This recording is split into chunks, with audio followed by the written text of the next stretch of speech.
Sir, my concern is not whether God is on our side, my greatest concern is to be on God's side, for God is always right. Most folks are as happy as they make up their minds to be. I do the very best I know how, the very best I can, and I mean to keep on doing so until the end.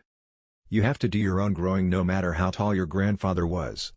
The probability that we may fail in the struggle ought not to deter us from the support of a cause we believe to be just.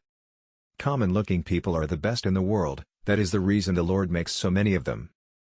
Upon the subject of education, not presuming to dictate any plan or system respecting it, I can only say that I view it as the most important subject which we as a people can be engaged in. I am rather inclined to silence, and whether that be wise or not, it is at least more unusual nowadays to find a man who can hold his tongue than to find one who cannot. You can fool some of the people all of the time, and all of the people some of the time, but you cannot fool all of the people all of the time. Adhere to your purpose and you will soon feel as well as you ever did. On the contrary, if you falter, and give up, you will lose the power of keeping any resolution, and will regret it all your life. I have been driven many times upon my knees by the overwhelming conviction that I had nowhere else to go. My own wisdom and that of all about me seemed insufficient for that day. I happen temporarily to occupy this big White House. I am living witness that any one of your children may look to come here as my father's child has. I am not bound to win, but I am bound to be true.